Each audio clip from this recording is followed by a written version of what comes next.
Prontinho, amigo. Tá ótimo.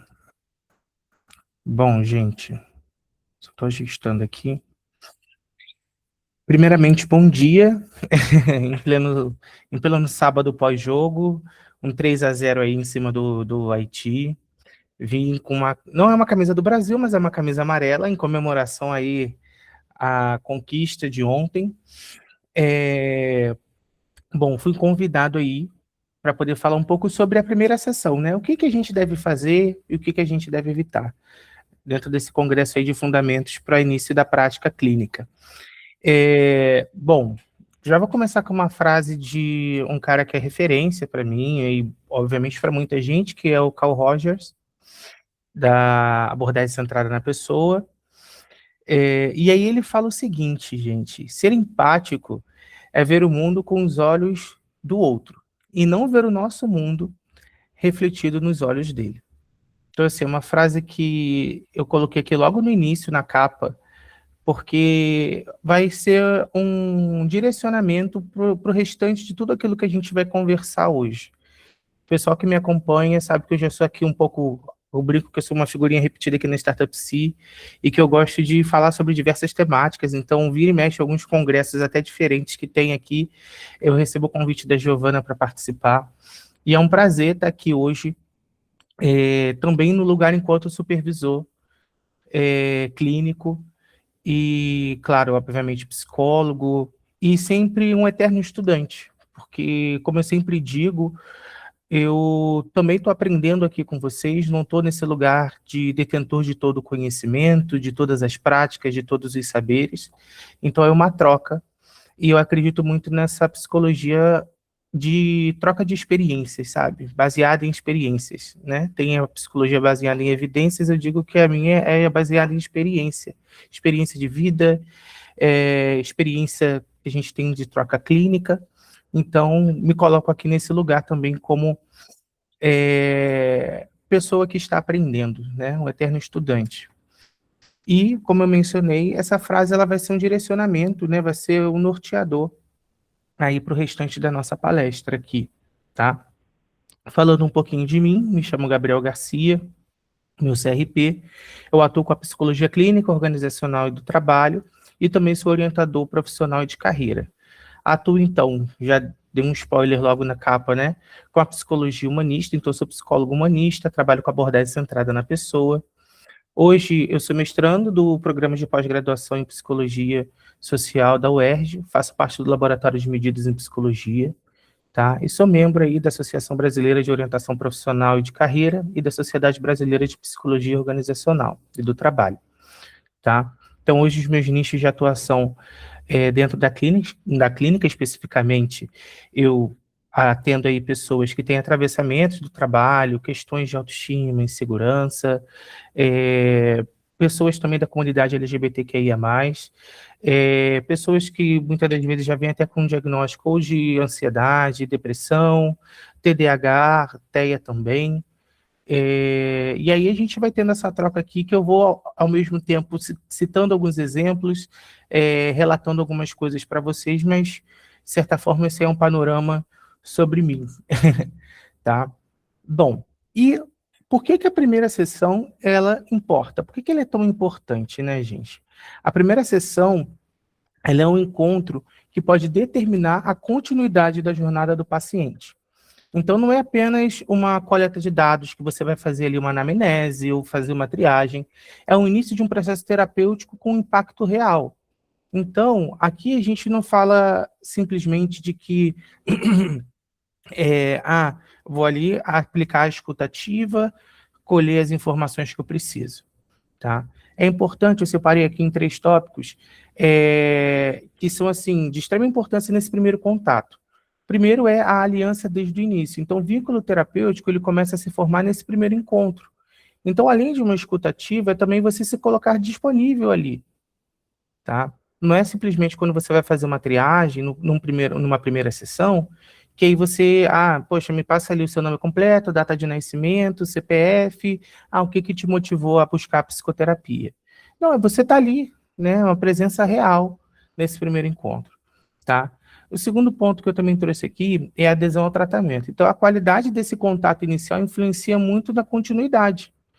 Então, é também você mostrar que você está interessado ali no que ele está trazendo e ter um conhecimento, mesmo que breve, mesmo que mínimo, sobre aquilo ali que ele está trazendo para você, sabe? Então, se é uma pessoa que, em termos práticos, se é uma pessoa que está trazendo alguma demanda voltada para comunicação no relacionamento, você saber ali sobre técnicas de comunicação, você também saber que, por ser um relacionamento, tem uma outra via. Então, muitas das vezes, aquilo que, às vezes, a gente tem que saber diferenciar o que a pessoa está interpretando do que realmente a outra pessoa está querendo dizer.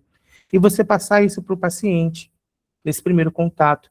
É justamente você dar um certo direcionamento para que você também, ele possa, posso dar continuidade nisso aqui, porque automaticamente ele vai se sentir acolhido. Além de você, claro, escutá-lo, ter essa presença ali, você também vai estar norteando ele em algumas demandas iniciais, tá? E aí eu trouxe aqui uma referência do Flukiger, que ele fala o seguinte, que a relação terapêutica é um dos melhores indicadores de resultado. Então, acaba sendo um preditor desse desfecho, né? Ou seja, o desfecho que entra no sentido de continuidade dessa jornada psicoterapêutica. Então, a relação terapêutica ela é um pilar essencial durante todo esse processo. Isso tudo ocorre na primeira sessão, tá? Então, nesse primeiro contato, procura mais estabelecer uma relação terapêutica com esse paciente, e aí os meus estagiários, ou até mesmo os psicólogos que já fizeram supervisão comigo, eu sempre falo muito isso, de que, assim, busca estabelecer essa relação terapêutica. E aí, em termos práticos, eu até indicava uma atividade que ele poderia mandar para casa, que é uma atividade que é bem tranquila, que é chamada Gosto e Faço, por exemplo, que aí é uma tabelinha que são 4 tópicos, que é gosto e faço, não gosto e não faço, gosto e não faço, e não gosto e não faço. Então, aí, isso tudo era uma atividade, por exemplo, que eu encaminhava tanto para os meus pacientes, quanto eu indicava para eles encaminharem para os pacientes deles após essa primeira sessão. Porque justamente o paciente ele vai trazer uma devolutiva de coisas do dia a dia que ele gosta de fazer, ele vai saber identificar limitações, e que você também vai poder identificar ali junto com ele coisas que vocês têm em comum. Então, o paciente ele pode trazer um estilo musical, ele pode trazer uma série, ele pode trazer alguma atividade física que vocês tenham em comum. E aí, a partir disso, vai surgindo essa relação terapêutica e esse vínculo. E tudo isso a partir da primeira sessão. Então, como eu coloquei aqui, vai além de uma coleta de dados. É o início desse processo que causa esse impacto real para ter esse vínculo mais assertivo, tá bom? E aí, os objetivos principais da primeira sessão. Então, além da anamnese, como eu mencionei, né, a primeira sessão ela não se resume à coleta de informações. Ela inaugura, então, essa relação de cuidado. Então, a primeira sessão ela busca estabelecer segurança psicológica e iniciar essa formação dessa aliança terapêutica. E aí, por exemplo, na perspectiva da ACP, né, antes da técnica vem a relação. Então, antes da gente chegar com o pé na porta, trazendo algum prognóstico de ansiedade, depressão, TEA, TDAH, bipolaridade, ou entre outros transtornos, o importante é você estabelecer uma relação para que o paciente ele se sinta confortável e confiante de que aquilo ali vai funcionar, o investimento também financeiro que ele está fazendo vai funcionar, tá? Então, é compreender a demanda, escutar o que o paciente traz, é acolher o sofrimento, é você validar essa experiência sem julgamento. Então, às vezes, os pacientes podem chegar com situações, exemplos absurdos. Como eu já escutei em alguns atendimentos meus, situações que eu parava e falei, gente, como é que a pessoa, às vezes, conseguiu passar por essa situação? Né? Ou como é que aquela pessoa chegou àquele ponto? E aí, é claro que isso fica no nosso interno, né? Fica ali dentro dos nossos pensamentos. Mas a gente nunca vai, assim, expressar isso para o paciente. Mas o importante é você validar aquela experiência sem julgá-lo. Dizer que você compreende o que aconteceu, que imagina o quanto foi difícil, né? O quanto foi desafiador, tá? E a partir daí, ele vai se sentir confortável para poder continuar ali a sua fala, tá bom? E é você também estabelecer uma segurança psicológica, você criar um espaço de confiança e justamente desse sigilo, sabe, sempre reforçar, olha, você está aqui num ambiente seguro. Então, nos primeiros atendimentos, por exemplo, eu inicio me apresentando. E aí eu falo assim, olha, aqui é um espaço para você chorar, se você quiser gritar, se você quer, você vai poder rir, você vai poder fazer o que você quiser, que é um espaço seguro para você ser quem você é. Então, de certa forma, a gente tem que fortalecer o paciente e reforçar que ali é um ambiente para ele ser quem ele deseja ser. Independente de qualquer técnica que você vai aplicar depois, independente de qualquer demanda que ele trouxer ali, que você vai se sentir impactado, você tem que reforçar que ele pode ser quem ele é, tá? E aí depois você pode construir objetivos que vocês vão compartilhar, né? Então, é definir juntos o horizonte do trabalho. Então, eu falo para os meus pacientes, né, que até mesmo dentro da ACP, eles são protagonistas da própria história. Eu falo muito de que eles vão decidir como é que essa jornada vai acontecer. E eu estou ali apenas como um facilitador. É claro que eu brinco que de vez em quando eu vou puxar a orelha quando eu passo alguma atividade, às vezes eu passo um questionário. Quando eu passo, por exemplo, gosto de trabalhar muito com metáforas, que eu gosto sempre de traduzir essas metáforas à realidade que o paciente está passando, e aí vai gerando esse virar de chave neles. E como eu mencionei, eu digo que eles são protagonistas. Então, às vezes, eu posso simplesmente chegar, eu gosto pelo menos de chegar com uma proposta para os meus pacientes do que eu vou trabalhar na sessão, e eu falo simplesmente para eles, olha, você pode chegar para mim e falar, Gabriel, eu não quero fazer nada disso que você falou, eu quero trazer outra coisa, e já aconteceu. Tá, eu chegar com uma proposta com o paciente, ele teve uma semana super difícil, um paciente, por exemplo, meu, que tem algumas dificuldades no relacionamento com a filha, e ele falou, olha, Gabriel, aconteceu isso essa semana, fui viajar, aconteceu tal coisa, e começou. E às vezes a sessão que, por exemplo, que eu faço atendimento social, eu atendo ele no valor social, a sessão que normalmente duraria 30 minutos, durou quase 1 hora. E aí, e você vê, tudo aquilo que a gente montou, teoricamente, não aconteceu. Mas você não deixou de aplicar ali a escuta, você não deixou de deixar, de colocá-lo naquele lugar seguro, de fortalecer esse ambiente seguro, que ele pode falar sobre o que ele quiser, tá? E aí, o que a gente deve fazer, então, pessoal? Primeira coisa, o acolhimento. É receber com presença, com calor humano, se for no atendimento presencial, né? No online, a gente busca transmitir isso por meio da nossa fala, das nossas expressões faciais, que são muito importantes. Então, assim, você que às vezes é uma pessoa que se considera expressiva, e aí o paciente ele vai dizer uma coisa que você às vezes pode sentir ali, opa, tenta controlar isso, porque o paciente ele pode perceber. Tá? Então é uma dica que eu dou a vocês. Tá? Nunca chegou a acontecer comigo. Eu me considero também uma pessoa expressiva, mas nunca aconteceu comigo. Né? E são coisas que a gente vai aprendendo a desenvolver ali, né? Desenvolvendo ao longo do nosso atendimento clínico, até mesmo durante a graduação. Tá? Outro ponto é a escutativa, como a gente sempre vem falando, né? Explorar a demanda, o sofrimento atual daquele paciente, com perguntas abertas e sempre a validação daquilo que ele está trazendo, tá bom? Você não pode chegar para um paciente e falar, não, eu acho que o que você fez é errado. Não, eu acho que não tem nada a ver isso que você falou, cara, não, você está viajando. Nunca faça isso, por favor. Sempre busque validar o paciente e depois, se você perceber que é uma coisa que, vou colocar assim, tá fora da curva, né? Tá às vezes é uma coisa que pode ter soado diferente, ou no sentido até mesmo negativo, você busca trazer uma reflexão para o paciente. Por exemplo, já atendi uma paciente que ela, quer dizer, atendo essa paciente, que ela, por exemplo, às vezes ela traz algumas falas no sentido de que, assim, eu já fiz de tudo no relacionamento que ela tem, já fiz de tudo, por exemplo, para falar para ele que eu não quero, por exemplo, ter relação sexual, coisas assim, e afins. E aí começou a falar as formas que ela se sentia sobre isso. E aí, na nossa cabeça, automaticamente funciona assim, né? Poxa, por que ela, então, não separa logo? Por que então ela não vai fazer sei lá, uma denúncia, porque às vezes a pessoa pode estar forçando essa pessoa a ter relação sexual, né? E aí você não pode chegar diretamente e falar, só se for uma coisa extremamente assim absurda e ela relatar um caso bem específico. Mas ali a gente estava falando sobre relacionamento, relação sexual e comunicação. Não tinha chegado às vias de ter alguma coisa forçada.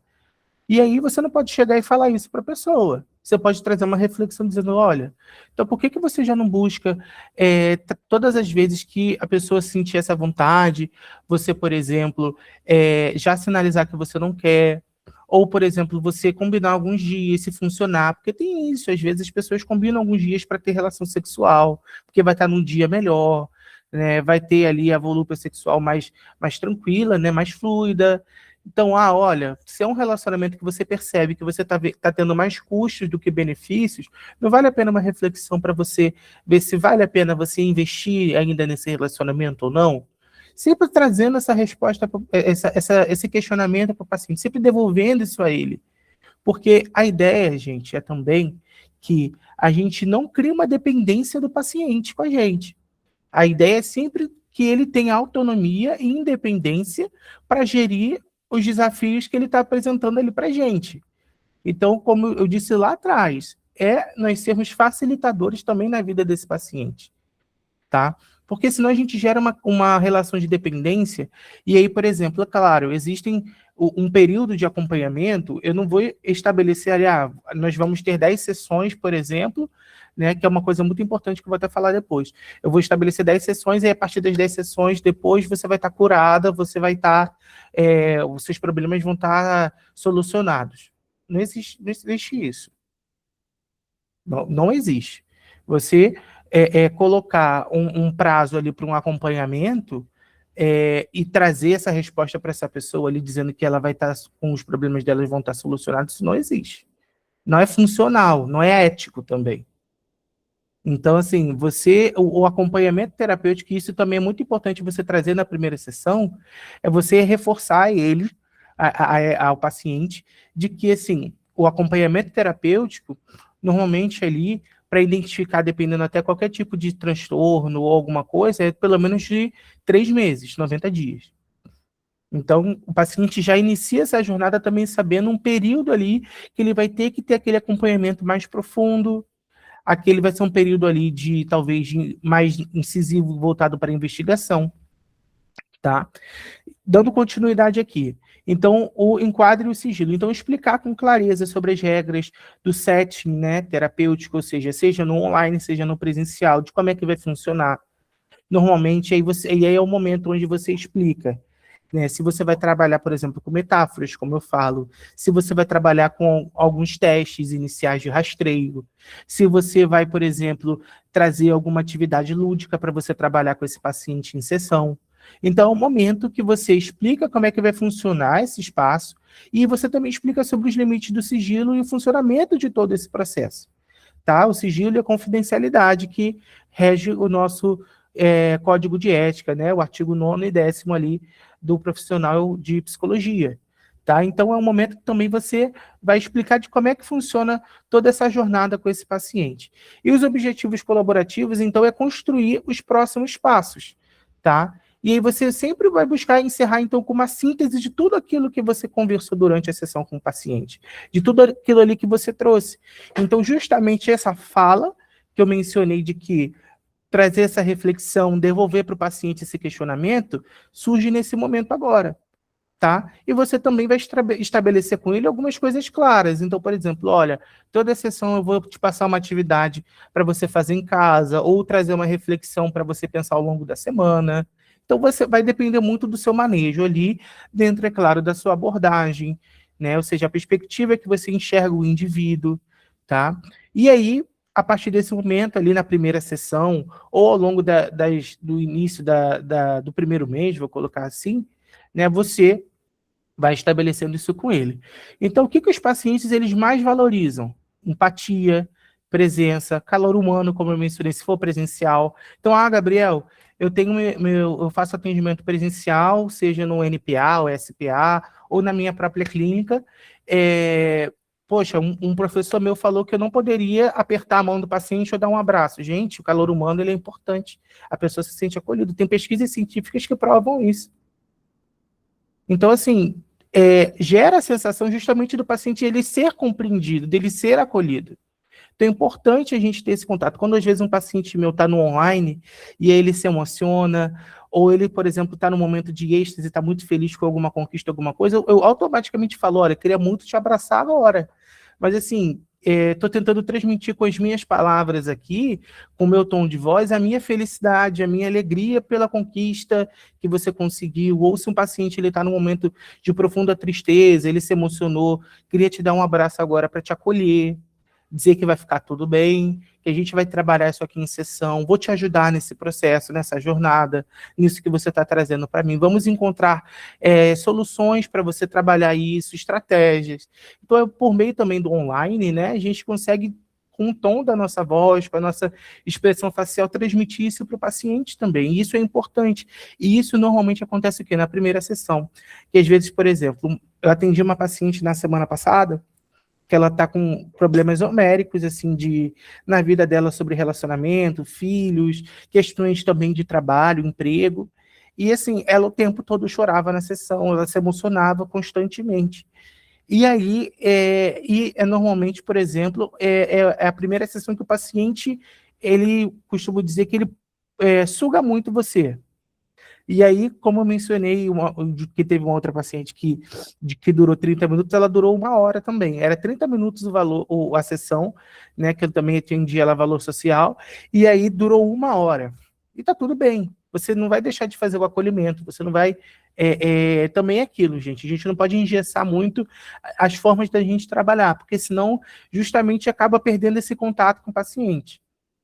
Tá? Então, poxa, Gabriel, eu trabalho valor social, meu valor social, eu só trabalho 30 minutos por sessão.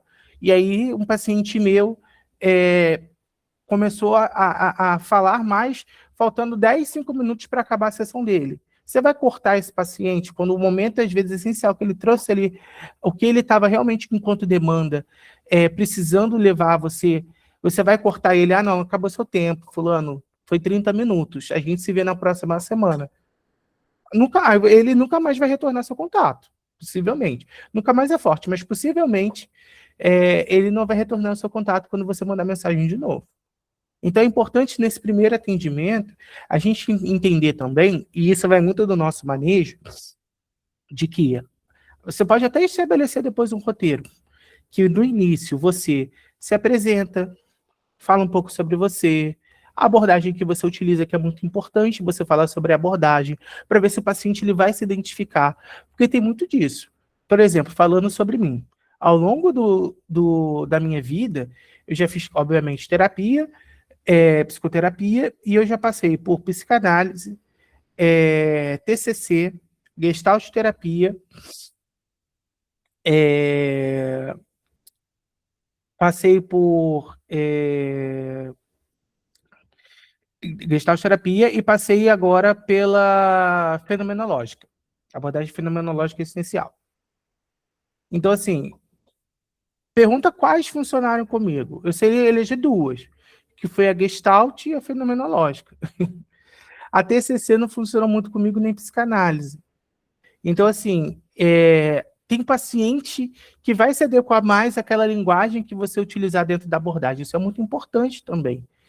Ao mesmo tempo que, como até a Ana trouxe aqui na fala dela, né, a maioria das técnicas e a abordagem que a gente utiliza vem de uma cultura eurocêntrica, né, ali com os seus autores, né, que se aplica àquela realidade. Então, não cabe, muitas das vezes, a gente tentar aplicar aquela realidade que foi utilizada lá, aquela teoria que foi utilizada lá, usar da mesma forma que aqui. A gente tem que adaptar, flexibilizar. Então, muitas das vezes, assim, é importante a gente saber a história, a teoria, as técnicas. Tem uma frase de Jung, se não me engano, sobre isso. Mas não adianta a gente saber isso tudo e não conseguir adaptar para a realidade daquele paciente. Como a Ana muito, muito bem falou, às vezes é um paciente que se encontra em uma vulnerabilidade social, faz parte de uma minoria social, e aí é um paciente que às vezes é uma mulher negra, LGBT, e aí envolve inúmeros fatores opressores sociais. E aí você não vai querer aplicar, de chegar e falar para ela assim, olha, as suas distorções cognitivas estão dificultando a forma de você enxergar a sua vida. E aí você, por exemplo, precisa aprender a parar, aí usando a psicanálise, a parar de recalcar todas essas questões que você está apresentando aqui para mim. Entendeu? E aí, possivelmente, os fenômenos que ocorrem na sua vida não vai funcionar, a pessoa não vai entender nada do que você está falando. Entendeu? Não adianta você usar uma linguagem muito técnica, que a pessoa ela não vai acessar aquilo ali que você está querendo transmitir para ela, e vai justamente desfazer todo esse processo aqui de acolhimento, de escuta, de trazer esse espaço seguro, e vai jogar tudo por água abaixo. Não vai funcionar. Então, é importante a gente saber essa técnica, tudo isso é importante de fato, porque vai direcionar todo o nosso manejo clínico, mas o principal é o vínculo terapêutico, relação terapêutica, estabelecer ali aquele lugar de presença, confiança, empatia, tá bom? E aí, o que a gente, então, deve evitar, né? Alguns erros frequentes que ocorrem na primeira sessão. Entrevista burocrática, primeiro ponto. Ah, vou aplicar uma anamnese. Gente, normalmente uma anamnese tem mais de 5 páginas. Você vai perder o tempo todo da sessão aplicando ali a anamnese para a pessoa. Eu costumo falar para os meus estagiários e os profissionais que eu faço supervisão que a anamnese você constrói ao longo do processo terapêutico. Então, assim, a primeira coisa que você vai fazer na sessão, assim, para você ter um documento mesmo ali, é a triagem, que justamente por ser uma triagem são perguntas direcionadas, pequenas, específicas e coleta de dados. Nome, idade, data de nascimento, CPF, telefone, e-mail, endereço, bairro, e aí você vai colocar ali, qual o motivo da procura da psicoterapia? Se a pessoa ela tem alguma doença crônica, é importante você registrar. Se ela foi encaminhada ou indicada por alguém, ou se foi encaminhada por algum profissional, é importante você colocar. Um telefone de emergência para contato. E aí algumas observações importantes que você achar também. Ah, é a primeira vez que a pessoa está fazendo psicoterapia. E aí é importante, porque aí já é um outro manejo, uma outra pegada que você vai desenvolver ali ao longo do atendimento. Porque muitas das vezes, por exemplo, eu já fiz terapia, então eu sei como é que funciona, eu sei como é que é a dinâmica, mas quem não fez não sabe. E aí você pode explicar também isso para ele. E aí entra justamente aquele setting que eu falei, o enquadramento de como é que vai funcionar todo o processo. Tá? Fala mais do que ouvir, o espaço é do paciente, a presença do terapeuta é ali de escuta, e no final faz aquela síntese, o direcionamento. Linguagem técnica excessiva, como eu falei, jargões que muitas das vezes criam distância, né? E a clareza, na verdade, ela cria o vínculo.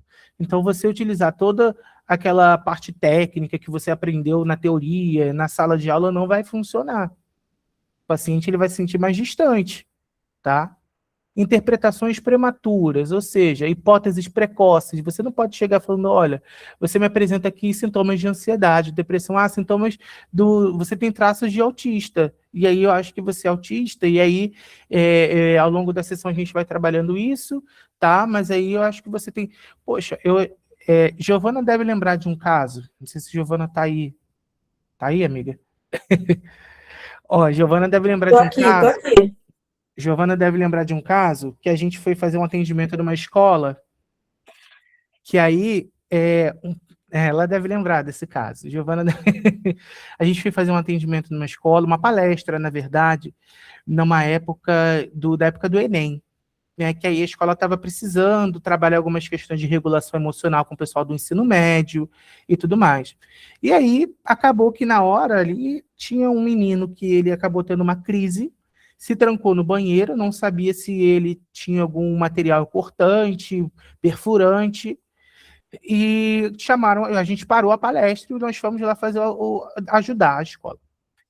A escola totalmente despreparada, um inspetor que dizia que era muito próximo, o rapaz detestava aquele inspetor, e esse menino, ele estava tendo problemas em casa, os pais eram separados, ele tinha brigado no dia anterior com a mãe, ele agredia a mãe e vice-versa, a mãe agredia ele. E aí, em resumo da ópera, né? Fizemos o atendimento com o menino, que foi muito difícil, um menino bem arredio, bem, né, com uma personalidade forte e até um pouco assim desafiador, né? Vou colocar assim. E, e conversamos também com a mãe. O pai não era adepto ao tratamento psicoterapêutico, então ele dizia que era frescura, bobeira.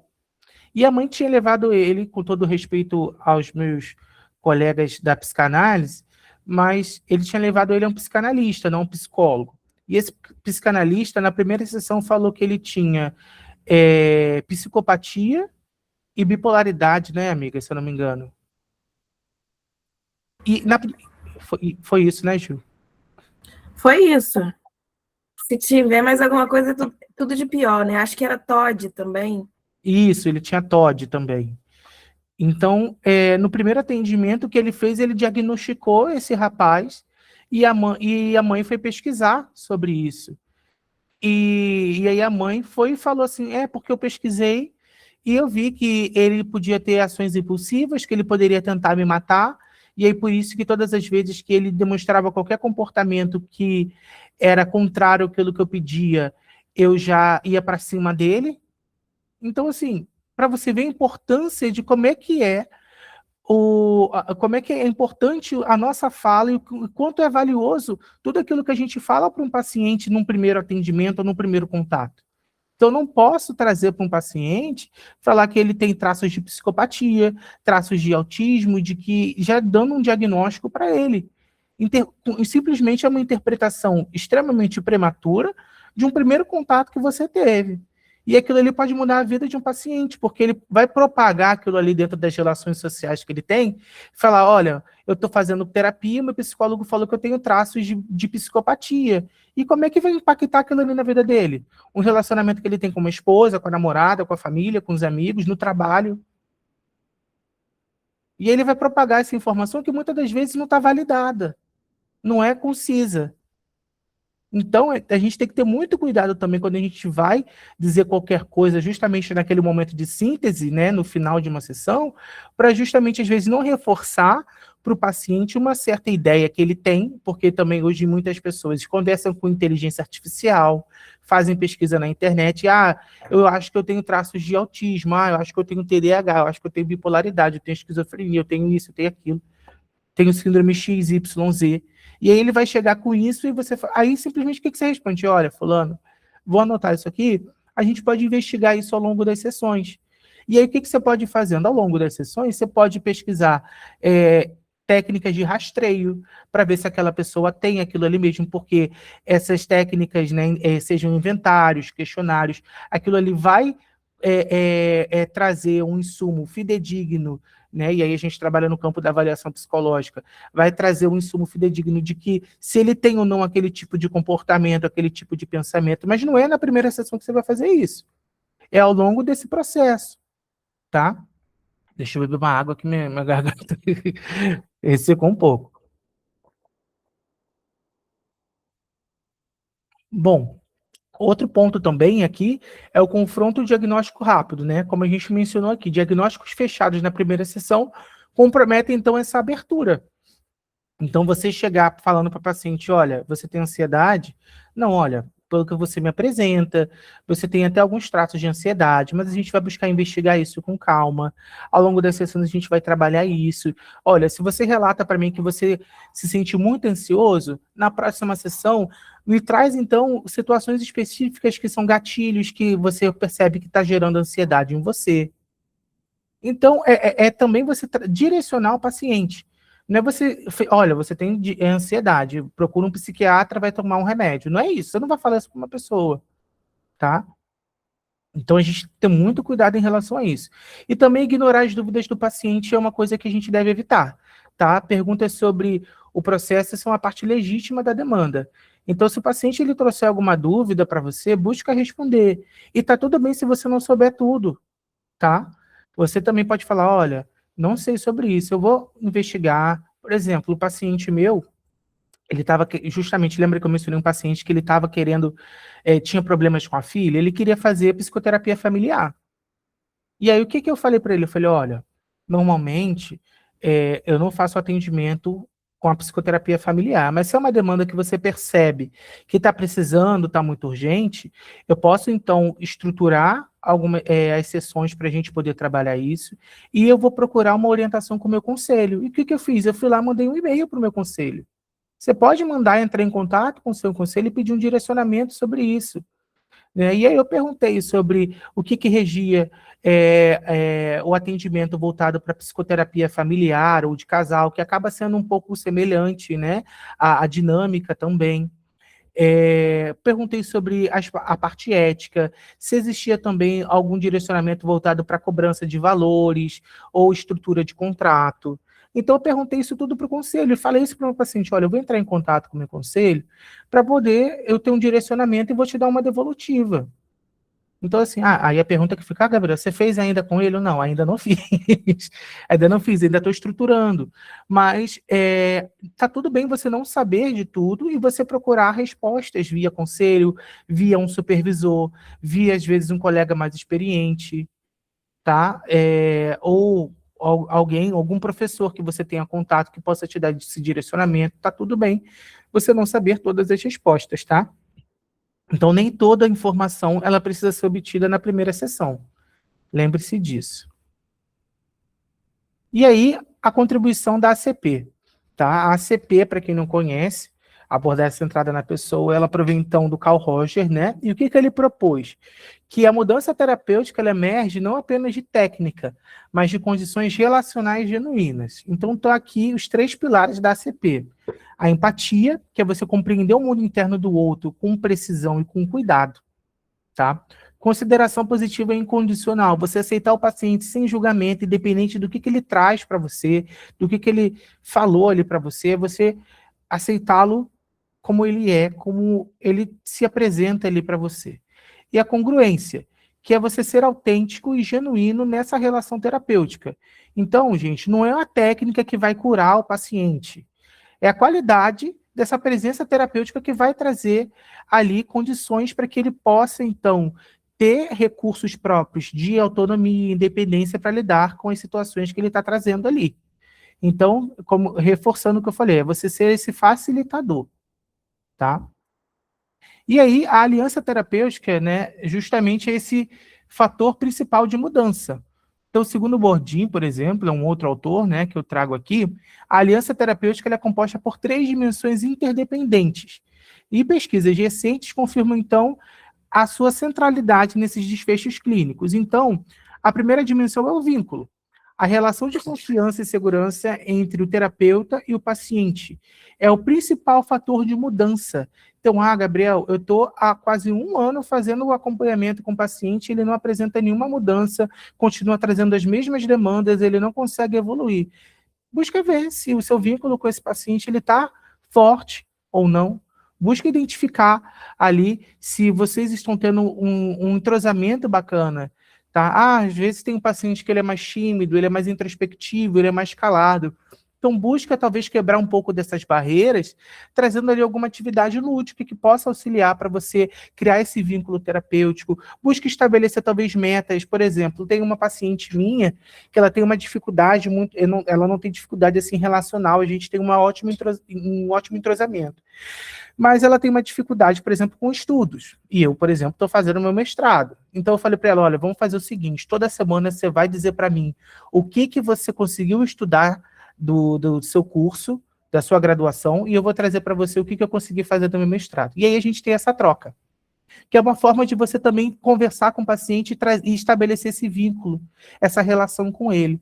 Então, por isso que eu falo que é uma psicologia baseada em experiências, porque a gente troca com o paciente. Tá tudo bem você trazer alguns pontos, assim, que você percebe da sua vida, do que você está fazendo ali com ele, perdão, da sua vida e de como você gera ali as suas coisas. Aí, por exemplo, o mestrado, como eu mencionei, às vezes é, por exemplo, uma dificuldade. Poxa, eu já conversei com o meu paciente, falei assim, gente, essa semana tá puxado. Às vezes eu tô acordando atrasado, tô muito cansado. Aí meu paciente fala, eu também tô assim. E aí a gente começa a conversar. Então é você também, não é você estar naquele lugar ali, como eu mencionei, de ter detentor de todo o conhecimento, aquela pessoa sábia. Você não está ali nesse lugar, você está ali para facilitar a vida do paciente. E a conexão, o vínculo terapêutico, ele se apresenta dessa forma, tá? Outro ponto são os objetivos, acordo sobre para onde o processo terapêutico ele está caminhando. Então, Gabriel, às vezes, muitas das vezes, possivelmente Giovana sabe disso, os profissionais que já começaram o atendimento e vocês que estão em fase de formação, sabem que muitas das vezes a queixa principal que o paciente traz na primeira sessão, dificilmente ela é trabalhada ao longo da sessão. Na verdade, ela só está mascarando uma outra demanda que vai surgir ao longo do processo. Tá? Então, o objetivo terapêutico ele também é importante ser estabelecido, porque justamente você vai confrontá-lo lá na frente. Porque você vai ver que aquele objetivo que o paciente estabeleceu inicialmente, às vezes nem conseguiu ser feito, ser realizado, porque justamente surgiu uma outra demanda interna ou mascarada que é muito maior. Tá? E outro ponto também são as tarefas, né? O entendimento compartilhado sobre como o trabalho ele vai ser conduzido. Tá? Então, rupturas na aliança, eles podem e devem ser reparadas. A qualidade da relação terapêutica, então, gente, supera essas diferenças entre as abordagens que são aplicadas, tá? Então, essa tríade aqui, né, vínculo, objetivo e tarefa, isso é independente de qualquer abordagem, tá? Eu sou ACP, eu sou TCC, eu sou psicanálise, eu sou Gestalt, eu sou ACT, tenho agora histórico-cultural, eu sou... Independente de qualquer abordagem, isso aqui é importante. Vínculo, objetivo e tarefa. É importante para todo esse processo terapêutico e é importante eu frisar isso aqui para vocês, principalmente nessa primeira sessão, nesse primeiro contato. E aí, trazendo aqui um caso clínico para vocês. Eu tenho a Ana, de 28 anos, e aí ela me traz o seguinte, eu não sei o que fazer da minha vida. E aí, uma sessão centrada em dados, por exemplo. Eu faço perguntas fechadas, peço para ela preencher formulário, eu crio hipóteses diagnósticas prematuras. Qual é o resultado que vai acontecer? Essa paciente não retorna ao processo. Na semana que vem, você manda uma mensagem confirmando a sessão, ela nem te responde. E aí eu coloquei aqui uma sessão centrada na pessoa, voltada para o paciente, onde tem o acolhimento, escutativa, a validação emocional, a explicação transparente do processo. Qual que é o resultado disso? Fortalece, então, o vínculo terapêutico. O paciente ele se sente confortável para continuar todo esse processo, todo o tratamento. Tá? Então, é importante a gente saber a diferença. Gabriel, eu não vou chegar na primeira sessão e não vou coletar nada. Então, por exemplo, muitas das vezes alguns profissionais não precisam nem fazer a triagem na primeira sessão. Às vezes a primeira sessão realmente é para escuta. Então, alguns profissionais, por exemplo, às vezes encaminham uma ficha de triagem, um link no Google Forms, um dia antes da sessão, pedindo para o paciente preencher. E está tudo bem. Você não precisa fazer isso ao longo da sessão, por exemplo. E aí você não precisa ter essa parte técnica, coleta de dados na sessão. Você pode ter ali no Forms, por exemplo, que aquilo vai ser útil para você depois. Você vai colocar nos seus documentos ou na plataforma que você utiliza.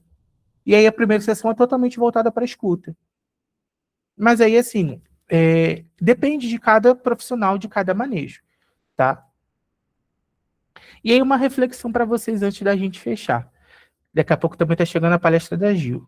Né? O paciente, ele muitas das vezes, né, ele pode esquecer muitas perguntas da primeira sessão, mas dificilmente ele vai esquecer como ele se sentiu na presença do terapeuta.